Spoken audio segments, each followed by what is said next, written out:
6월 지방선거 열기가 한층 달아오르고 있습니다. 본격 선거 시작되면 아마 도마동 사거리가 하루 종일 시끌벅적할 겁니다. 우리 교회도 다가오는 후반기에 주님의 몸된 교회를 섬겨나갈 영적 지도자들, 항존직, 장로, 권사, 안수집사 선출을 앞두고 있습니다. 아직 수개월의 시간이 남아 있지만 오늘 우리가 이 본문을 펼쳐들고 하나님의 음성을 듣고자 하는 이유가 있습니다. 교회에서 항존직을 세우는 일은 세상의 선거와는 본질적으로 다르기 때문입니다. 세상 선거는 권력을 쟁취하기 위한 경쟁이자 사람의 마음에 들기 위한 인기 투표입니다. 그러나 교회의 임직은 하나님의 성전이며 주님의 몸된 교회를 든든히 세우기 위해서 주님께서 친히 일꾼을 지명하시고 세우시는 거룩한 선거입니다. 오늘 본문의 말씀을 비롯하여 앞으로 몇 주간 동안, 다음 주일은 성령 강림 주일이니까 제외하고 몇 주간 동안 성경이 말하는 올바른 직분자의 기준이 무엇인지 명확하게 배워나가고자 합니다. 가장 먼저 항존직이란 무슨 뜻이냐 하는 거죠. 항존직은 주님이 오시는 그날까지 이 땅에 교회가 존재하는 동안에는 반드시 교회가 해야 될 일이 있고 또 그 일을 맡아서 수행해야 될 직분이 있어야 된다 해가지고 항존직이라고 하는 거예요. 이걸 오해하셔가지고 항존직으로 선출되면 세상을 떠날 때까지 보장되는 직분이다 이렇게 생각하면 안 되는 거예요. 항존직은 나를 위함이 아니라 교회를 위하여 세우는 직분임을 먼저 명심하시기를 바랍니다. 1절과 2절 다 함께 읽겠습니다. 미쁘다 이 말이요 곧 사람이 감독의 직분을 얻으려 함은 선한 일을 사모하는 것이라 함이로다. 그러므로 감독은 책망할 것이 없으며 한 아내의 남편이 되며 절제하며 신중하며 단정하며 나그네를 대접하며 가르치기를 잘하며. 자, 먼저 선한 일을 사모함이 있어야 된다 그랬어요. 이 말은 뭔 뜻이냐면 내가 어느 정도 실력이 있으니까 교회를 위해서 내가 먼저 헌신 좀 해봐야겠다 그런 뜻이 아니고 내가 예수 믿고 보니까 인생의 가장 크고 놀라운 가치 있는 일은 주님 기뻐하는 일에 쓰임받는 것밖에 없구나.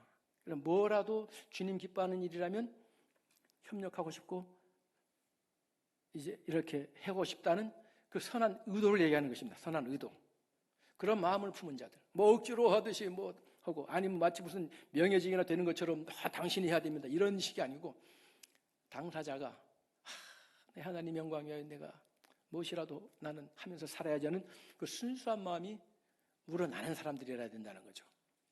그러면서 제일 먼저 언급되고 있는 직분이 감독이죠. 감독. 신약 성경에서는 이 감독은 장로와 감독이 사실상 같은 직분입니다. 공동체의 영적 지도 및 그 모든 공동체의 질서와 행정 모든 것들을 관리하고 이끄는 역할을 담당하는 지도자의 위치를 감독이라 하는 거죠. 에피스코포스, 감독을 이렇게 원어로 칭하는데 에피스코포스는 뭐냐면 위에서 이렇게 살펴본다는 것이요. 그 당시에 그 사회에서는 시장에서 적법하게 상거래가 제대로 진행되고 있는가를 감독하는 자를 에피스코포스라고 부르게 됐고 또 건축을 할 때 그 건축을 제대로 잘 짓는가를 관리 감독하는 사람도 에피스코포스라 그랬어요. 이것은 어떻게 보면 행정관료의 지도자의 명칭이기도 합니다. 그것이 교회에 들어왔을 때는 교회에서 하는 그 기능을 중심으로 얘기할 때 감독이라 그러는 거예요. 감독. 그럼 장로는 뭐냐? 프레스비테로스. 그래서 영어로 프로스비테리안 처치, 장로교라고 하는 용어가 나오는 건데 이 말은 연장자라는 뜻입니다. 연장자인데 어떤 연장자냐? 그냥 나이만 많았다고 연장자 장로로 세우는 게 아니라 존경받는 연장자를 장로라고 하는 겁니다. 이것은 신분을 강조하는 명칭이에요. 이것을 혼용해서 쓴 겁니다. 대표적으로 사도행전 20장 28절에 바울 사도가 예루살렘으로 귀환하는 여정에 에베소 교회 장로님들을 밀레도라는 곳으로 이렇게 오시게 해가지고 마지막으로 당부할 때 그 장로님들을 해야 될 일, 즉 양떼 교회를 돌보는 책임을 제대로 감당해야 됩니다 하는 것을 강조할 때는 여러분들이 감독으로 세우셨으니, 무엇을 하는 사람이냐 할 때는 감독, 기능에 있어서는, 그러나 신분에 있어서는 장로. 디도서 1장 7절도 마찬가지입니다. 바울이 디도에게 크레타 섬 여러 교회에 장로를 세움에 있어서 이러한 원칙에 따라 지도를 세워야 됩니다 할 때 그때 역시도 감독이란 말을 함께 쓰는 겁니다. 이게 이제 종교의 유해는 가르치는 장로, 치리하는 장로 해가지고 오늘날 목사직, 장로직 이렇게 구별을 하기도 하지만 성경에서 감독할 때는 이걸 통칭해서 하는 말이에요. 그래서 오늘 감독의 자질, 또 집사는 어떤 직분이냐? 디아코노스, 흙먼지를 일으키며 다닌다 했어요. 흙먼지를 일으킨다 뭡니까? 부지런히 섬기느라고 먼지가 일어난다는 거죠. 한자로도 집사할 때 집은 쥘집 혹은 잡을 집자 씁니다. 잡을 집, 일사. 교회가 마땅히 해야 될 일을 구체적으로 실무적으로 붙잡아서 감당할 사람들. 그래서 남자 집사만 있는 게 아니라 여자 집사. 그래서 오늘날에는 장로교 전통을 따라서 우리가 권사라 하기도 하죠. 그래서 위기에 처한 여자 성도들을 돌보고 이렇게 하는 그런 역할을 감당하도록 이렇게 세웠다는 거죠. 자, 먼저 감독, 총칭해서 감독. 감독은 오늘날로 보면 목사와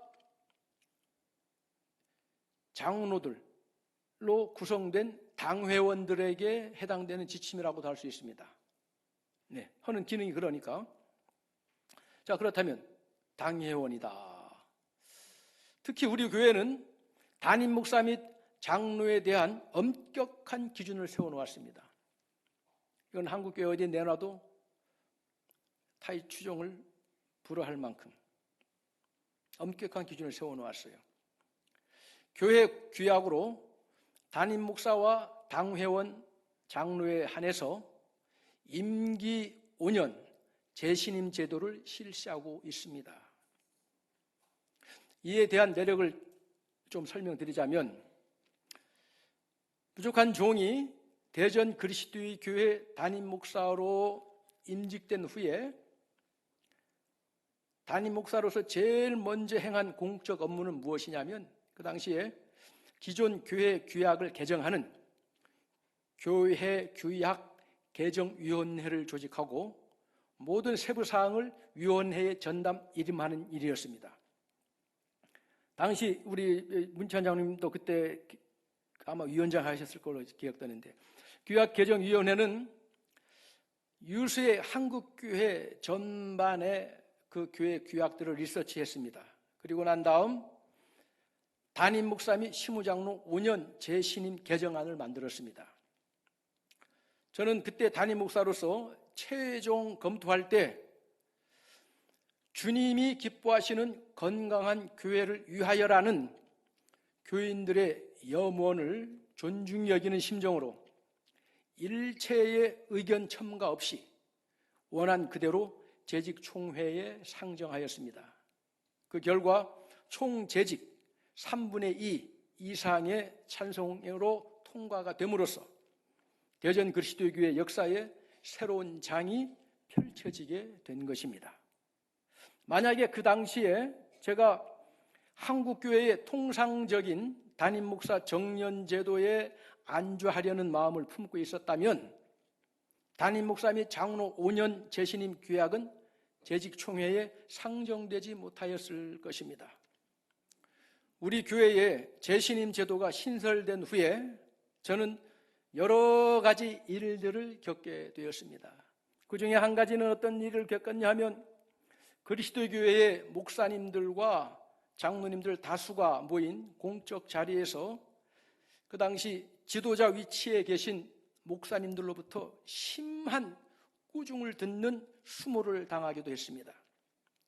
이를테면 대전 그리스도의 교회가 뭐 그리 잘났다고 이런 제도를 만들어 가지고는 주변을 곤혹스럽게 만드느냐는 이유였어요. 옛 속담에 모난돌이 정 맞는다 했듯이 그때부터 저는 그리스도의 교회에서 모난돌로 낙인 찍힌 목사가 되고 말았습니다. 그동안 세월은 어느덧 유수같이 흘렀습니다. 저는 담임 목사 청빙 투표를 포함해서 지금까지 4번의 재신임 투표 과정을 거치면서 오늘 이 자리까지 이르게 되었습니다. 아마 한국교회도 유례가 거의 없을 것입니다. 그동안 우리 교회는 많은 변화의 과정을 지나왔습니다. 대외적으로는 대전 누리교회와 김덕원 담임 목사에 대한 그리스도의 교회 목회자들의 인식도 산전벽해처럼 달라졌음을 실감하고 있습니다. 매년 9월 그리스도 교회 협의회 총회를 앞두고 협의회 총회장을 역임한 회장단 모임을 협의회 증경회장단이라고 하는 공식 기구가 있습니다. 그 공식 기구에서 향후 협의회 총회장직을 수행할 사람을 염두에 두고 협의회 부회장 출마 후보자를 추천하는 제도가 있습니다. 지난 4년 동안 증경회장단에서 저를 만장일치로 추천하였다는 통보를 2번을 받았습니다. 이는 저 개인에 대한 신임이 아니라 대전 누리교회에 대한 그리스도교회 목회자들의 인정과 신뢰가 반영된 것입니다. 뭐 그래 잘났다고 하던 교회가 이제는 인정받는 교회가 됐다는 뜻이죠. 그때마다 저의 입장은 완곡하면서도 확고부동했습니다. 저는 언감생심 총회장직을 수행할 자격도 그릇도 안 될 뿐 아니라 대전 누리교회를 담임 목사로 섬기는 것이 하나님으로부터 받은 천직의 소명입니다. 하나님께서 맡겨주신 대전 누리교회를 위해서 끝까지 한눈 팔지 않고 충성하다가 은퇴할 수 있도록 부디 저에 대한 추천은 거두어 주십시오 하고 매번 여러 경로로 강권하다시피 해서 권유할 때마다 꼭 같은 대답을 반복했습니다. 대전 누리교회, 대전 그리스도교회 담임 목사로서 지나온 여정을 돌아보니 시편 126편 5절 말씀처럼 눈물을 흘리며 씨를 뿌리는 자는 기쁨으로 거두리로다가 거의 저의 고백이 되어가고 있습니다. 외부에서 보기에는 여기가 좋사오니 할 만큼 자리매김된 교회 담임으로서 이제는 지명도가 있는 대외적인 활동도 하면서 쉽고 안전하고 무난하게 가도 될 길을 왜 굳이 주변 사람들로부터 쓴소리까지 들어가면서 이런 여정을 이어왔는가? 참 궁금하지 않습니까? 답은 간단 명료합니다. 교회의 주인은 오직 한 분 예수 그리스도밖에 없기 때문입니다.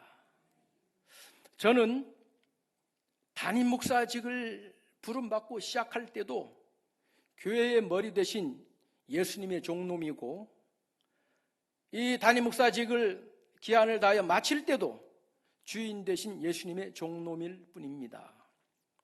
오직 주님을 위해 일편단심 같은 방향으로 주의 종의 길을 걸어왔다면 그것이면 족합니다. 최고의 감사의 제목이요 은혜의 간증이기 때문입니다. 모든 것이 주님의 은혜입니다. 일평생 마귀의 종노릇 하다가 세상의 헛된 자랑과 부귀 영화를 불나방 불에 뛰어들듯 쫓아다니다가 끝날 인생이었는데 영원하신 우리 주 영광의 우리 주님 그리스도 예수께서 부족한 인생을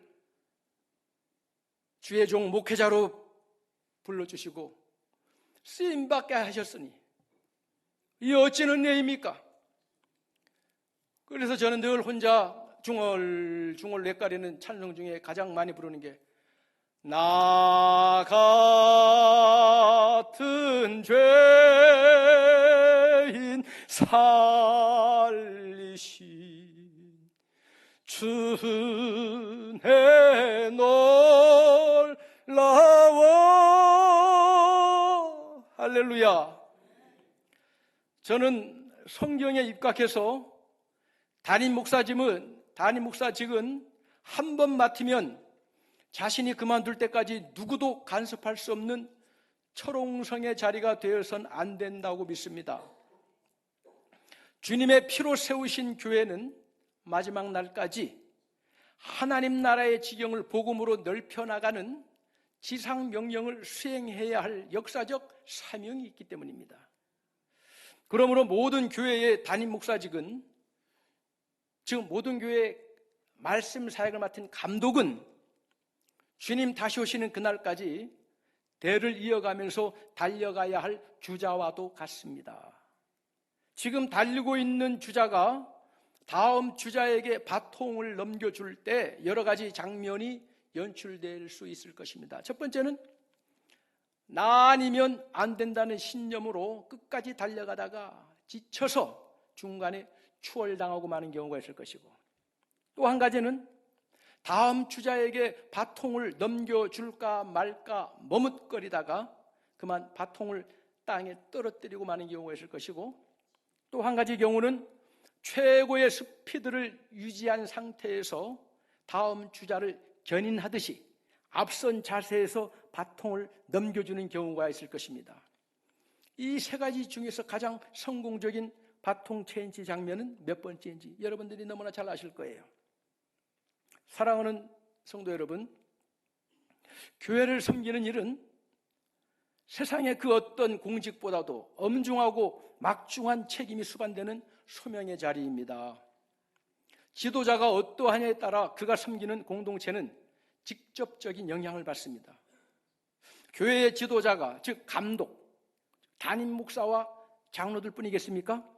항존직 모두는 교회와 끝까지 함께하는 운명 공동체의 책임을 지는 자리임을 믿으시면 아멘입니다. 우리 교회가 이제 황존직 선거를 앞두고 지금부터 말씀을 나누는 것은 우리 안에 있을지 모르는 인간적인 기준과 세속적인 가치관을 말씀의 불방망이로 다 태워버리고 깨뜨리기 위함인 것입니다. 성경이 말씀하는 올바른 직분자의 기준이 무엇인지 명확하게 배우고 하나님의 뜻에 합당한 항존직 선출이라는 축제가 될 수 있도록 온 교우가 성경의 진리를 깨닫고 기도의 틀을 다져야 할 줄로 믿습니다. 그 빌드업 과정으로 앞으로 몇 주 동안 성령께서 세우시는 항존직이라는 목표로 말씀을 전해드릴 것입니다. 오늘 본문은 첫 시간 오리엔테이션으로서 전체의 방향을 잡아주고 있습니다. 항존직이 갖추어야 할 세 가지 영역의 자격 기준을 밝혀주고 있습니다. 잘 귀담아 들으시기 바랍니다. 첫 번째 영역은 개인의 인격과 성품입니다. 2절, 3절 다 함께 읽겠습니다. 그러므로 감독은 책망할 것이 없으며 한 아내의 남편이 되며 절제하며 신중하며 단정하며 나그네를 대접하며 가르치기를 잘하며 술을 즐기지 아니하며 구타하지 아니하며 오직 관용하며 다투지 아니하며 돈을 사랑하지 아니하며. 왜 첫 번째 영역은 개인의 인격과 성품이냐? 한마디로 책망할 것이 없어야 된다 하는 것이죠. 성경이 요구하는 항존직의 첫 번째 자격은 은사나 능력이 아니라 성품과 인격입니다. 절제와 신중함의 인격, 자신의 감정, 내가 소유한 물질, 입술의 언어를 하나님의 말씀 앞에 다스릴 줄 아는 사람입니다. 그냥 쉽게 분노를 터뜨리지 않고 관용하며 다투지 않는 인격이라 해야 됩니다. 다툼으로 교회에 되는 일은 없어요. 돈을 사랑하지 않아야 된다. 성경에는 가난해야 미덕이란 말은 없습니다. 가난을 찬송하는 일은 없습니다. 돈이 많건 적건 간에 재물보다 하나님의 나라와 교회를 먼저 사랑하는 영적 우선순위가 확립된 사람이라야 된다는 말씀이에요. 8절에 보면 일구이연을 하지 않아야 된다 했어요. 이 사람 앞에서는 이 말을 하고 저 사람 앞에서는 저 말하면서 교회를 이간질하는 자가 아니라 말에 신실함과 무게가 있는 사람이라야 된다 하는 것이에요. 교회의 직분은 계급장이 아닙니다. 더 많이 낮아져서 성도들을 섬기는 자리이기에 그 내면에 예수 그리스도의 온유한 성품이 녹아 있는지가 가장 우선적으로 중요합니다. 그래서 6절, 새로 입교한 자도 말지니, 새로 입교한 자는 어쩔 수 없이 옛사람의 본성이 나타나게 되어 있습니다. 결국 교회를 힘들게 할 수밖에 없죠. 자, 두 번째 영역이 뭐냐? 항존직 자격의 성경에 말하는 두 번째 영역은 무엇이냐면 가정의 삶인 것입니다. 자기 집을 잘 다스리는 자라야 된다는 거죠. 4절 5절 다 함께 읽습니다. 자기 집을 잘 다스려 자녀들로 모든 공손함으로 복종하게 하는 자라야 할지며, 사람이 자기 집을 다스릴 줄 알지 못하면 어찌 하나님의 교회를 돌보리요. 12절 함께 읽습니다. 집사들은 한 아내의 남편이 되어 자녀와 자기 집을 잘 다스리는 자일지니. 성경은 항존직 자격을 검증하는 가장 무섭고도 정직한 시험대로 가정을 제시하고 있습니다. 가정이에요. 교회에서는 얼마든지 거룩한 척, 천사 같은 척 가면을 쓸 수 있습니다. 그러나 가정은 나의 모든 민낯과 본 모습이 고스란히 드러나는 곳입니다. 숨길 수가 없어요. 수신제가 후 치국 평천하라고 했지 않습니까? 가장 가까운 아내나 남편에게 존경과 신뢰를 받지 못하는 사람, 자녀들에게 신앙의 모범이 되지 못하는 사람은 하나님의 집인 공동체를 돌볼 자격이 없습니다. 가정이 무너진 지도자는 결국 공동체에도 상처를 주기 때문입니다. 따라서 가정에서부터 신앙의 전수, 자녀들을 신앙으로 세우고 사랑의 질서를 세운 분들을 눈여겨보아야 할 줄로 믿습니다. 그 다음에 세 번째 영역은 무엇이냐? 세상에서의 평판입니다. 7절 다 함께 읽겠습니다. 7절, 또한 외인에게서도 선한 증거를 얻은 자라야 할지니 비방과 마귀의 올무에 빠질까 염려하라. 외인에게서도 선한 증거를 얻은 자라야 된다 하는 겁니다. 여기서 외인은 교회 밖 사람들 얘기하는데, 예를 들어서 우리 교회 누군가의 평판에 대해서 미국에 있는 사람이 평가한다. 뭘 보고? 그 사람이 SNS 이런 뭡니까? 그런 글 올린 게 있잖아요. 거기에 올린 글을 보고 이분 대단한 분이다 해서 미국에 있는 사람이 그 사람을 평가하고 추천했다고 해서 그 평가가 맞아요? 글 잘 쓰는 거하고, 감동적인 글 잘 쓰는 거하고 그 사람이 정말 인격하고는 다른 차원이에요. 여기서 외인이라고 하는 것은 교회 밖에서 나와 전혀 관계없는 사람들이 아니라 교회 밖에서 나와 관계를 맺고 있는 외인들로부터 선한 증거를 얻은 자라야 된다는 말씀이에요. 항존직 직분자는 안에서만 할렐루야를 외치는 사람이 되어서는 안 돼요. 직장 일터에서 성실함, 사업을 하든 뭘 하든 돈거래, 상거래에서의 정직함, 이웃들과의 관계에서 과연 예수 믿는 사람답다는 배려심, 이런 것들이 세상 속에서도 저 사람은 정말 예수 믿는 진짜 백이 크리스찬이다라 하는 선한 증거와 인정을 받은 사람이라야 됩니다. 주변 사람들이 당신 교회 다녔어요? 이 소리 들으면 안 돼요. 교회 다니는 분위기였군요. 그래서 그랬군요. 이 소리 들어야 될 줄로 믿습니다. 세상에서 손가락질 받는 사람이 교회의 중직자가 되면 결국 마귀의 올무에 빠져 교회의 영적 권위가 추락하고요. 특히 감독들, 목회자들은 더 그렇습니다. 장로님들은 더 그래요. 왜요? 다스리는 일체에 있기 때문에 그렇습니다. 그 파급력은 말로 닿을 수 없습니다. 결국 하나님의 영광을 가리게 되는 거예요. 사람들은, 교회 밖 외부 사람들이 대전누리교회 잘 지어진 건물 보고 교회를 평가하지 않습니다. 이 교회 주회종 담임 목사, 교회 장로님들, 이 교회에서 그래도 지도자급이다 인정받는 사람들이 여러분들의 인격과 삶을 보고 우리 교회를 평가한다는 것을 기억하시기를 바랍니다. 이제 말씀의 결론을 정리하겠습니다. 사랑하는 성도 여러분, 오늘 선포된 말씀은 후반기에 앞으로 다가오는 항존직 선출을 위해서 우리 온 교우들이 가슴 깊이 새겨야 할 성경적 기준입니다. 이 성경적 원리를 기억하면서 오늘부터 두 가지를 가슴에 새겨주시기 바랍니다. 첫 번째는 인간적인 안경을 벗고 말씀의 안경을 쓰시기 바랍니다. 인간적인 안경으로 누구를 항존직으로 추천하고 세울까? 인간적인 안경을 벗어버리고 말씀의 안경을 쓰자 이거예요.